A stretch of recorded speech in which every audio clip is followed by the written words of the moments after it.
tanta informação, tantos ensinos do Senhor para as nossas vidas, e o que nós precisamos fazer de nos posicionar para o tempo do fim, tantas coisas que nós precisamos aprender com Deus e compartilhar com quem está do nosso lado. Então, essa questão do mistério da iniquidade, onde ali em 2 Tessalonicenses 2, Paulo descreveu que já opera, então desde o tempo, dos tempos antigos já operava, e isso vai ganhando forma, ganhando notoriedade, vai se desenvolvendo, e nos últimos dias isso vai culminar num ápice de todo esse mistério acontecendo. Então faz muito sentido nós olharmos para o passado e de que maneira isso foi se desenrolando, até porque em Apocalipse 17 fala de como que se desencadeou esses reinos, essas 7 cabeças, descrevendo que são 7 montes, mas são 7 reis, e isso vai mostrar para nós de que maneira nós precisamos enxergar essa besta no qual a mulher está assentada. Então, eu fiz aqui uma montagem, uma ilustração de como que a besta ela vai ser formada. E nós precisamos ter esse entendimento acerca dos tempos antigos, porque quando a gente fala de Grande Babilônia, de todo esse mistério da iniquidade, a gente vai lembrar lá do projeto da Torre de Babel, lá de Nimrod, que foi aí neto, desde quando isso vem se desenrolando. E quando nós temos lá a Torre de Babel, posteriormente à Torre de Babel, planos dessa iniquidade continuariam até o tempo do fim. Você vê que interessante isso. E quais foram os reinos que surgiram após a Torre de Babel? Nós temos aí o Império Egípcio, o Império Assírio, o Império Babilônico, os Medos e os Persas, aí depois disso a Grécia, depois disso Roma, e aí nós estamos desde então com este mapa de impérios acontecendo. Nós temos nos dias Quer que eu de hoje, bote aqui, por irmão exemplo, Ricardo? pode colocar. Nós temos nos dias de hoje, por exemplo, uma grande organização de nações unidas, entre aspas. E para chegar até hoje, nós precisamos entender como que isso foi se desenrolando.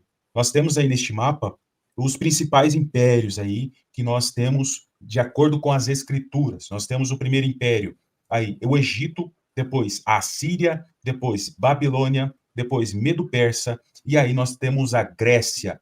No momento em que João recebeu a palavra, a revelação, o Apocalipse, ele estava debaixo do Império Romano. Por isso que nós precisamos discernir aqui Apocalipse 17 pelo prisma daquele tempo. E aí você vai entender que 5 já caíram. Quais são os impérios que já caíram até o tempo de João? Egito, Assíria, Babilônia, Medo-Persa e Grécia. E aí vem a fala, ainda existe, que naquele tempo de João era o período do Império Romano. E aí nós vamos entrar na 7ª cabeça, que é, quando surgir, permanecerá por pouco tempo.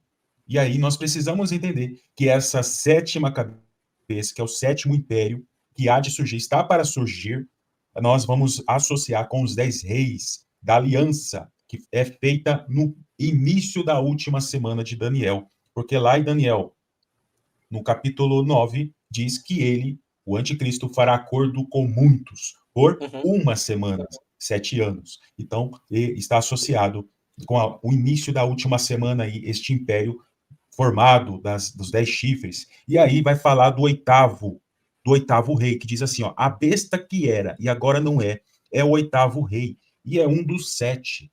Então, quando a gente fala assim, e o Wagner citou aqui, que uma das cabeças teve ferida de morte e ela ressurgiu, a gente vai associar aí com a Assíria. Por quê? Porque nós temos menções nas escrituras acerca da Assíria, que foi golpeada pelo Senhor. Contudo, a Assíria ela vai ressurgir nos últimos dias, e a gente vai vincular a Síria com este império do iníquo, do anticristo. Tanto é que Nínive, que era a capital da Assíria, tem uma menção lá em Naum, profeta Naum, no capítulo 1, verso 11, de ti, Nínive, surgirá aquele que maquina mal contra o Senhor. Então, Nínive, capital da Síria. E nós temos menções aí proféticas de que a Síria ela vai ressurgir, principalmente o profeta Isaías. Então, nós temos aí das 5 cabeças que já foram, e nós temos a sexta, que é Roma, que no tempo de João ainda existia, e aí nós vamos ter o entendimento da sétima cabeça. Por isso que nós falamos aqui, que é a sétima cabeça que tem os 10 chifres. A gente às vezes olha nas ilustrações aí da internet, chifres em cada uma das cabeças. Não, é a sétima cabeça que tem os 10 chifres. E aí nós vamos entender que destes 10 chifres vai surgir um chifre pequeno. Por que eu digo chifre pequeno? Porque nós vamos vincular aqui, nós já lemos aqui 2 Tessalonicenses 2, mas vamos vincular também o livro de Daniel, capítulo 7. Tanto é que nós temos ali a menção do chifre pequeno. Aqui no versículo 8 de Daniel 7 diz que, estando eu a observar os chifres, eis que entre eles subiu outro pequeno, diante do qual 3 dos primeiros chifres foram arrancados.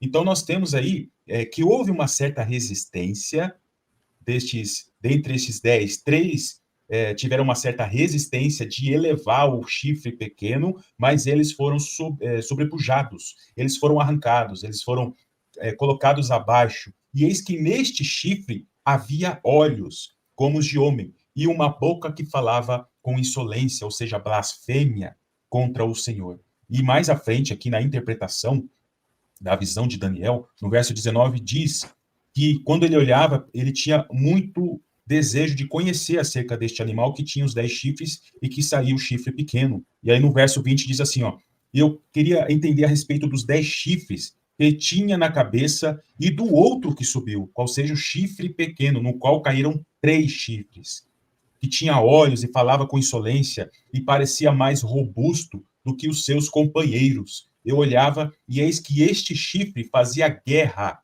contra os santos e prevalecia contra eles.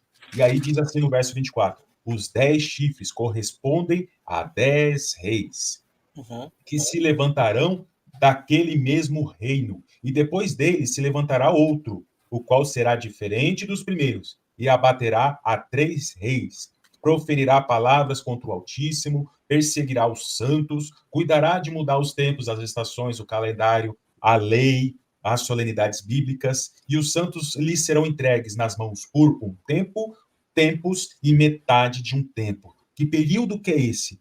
3 anos e meio. Então, nós temos aqui o discernimento de que este chifre pequeno, ele vai se manifestar num tempo determinado. Nós lemos aqui 2 Tessalonicenses 2, na ocasião própria, e esta ocasião própria acontece exatamente na metade da última semana de Daniel. E aí nós precisamos entender isso, que esta sétima cabeça com 10 chifres, eles vão seguir até a metade dessa última semana. E então o chifre pequeno vai tomar conta, vai pegar as rédeas, vai assumir o controle e vai avançar com seus intentos contra... Sim, nós precisamos fazer a soma, né, irmão? Porque quando a gente lê Daniel 7 e vai lá para, de novo, Apocalipse 13, olha só, o irmão falou aí, né, sobre difamação, né, arrogância, e aqui diz assim, ó, foi-lhe dado uma boca que proferia arrogância, de blasfêmias e autoridade para agir por quanto tempo?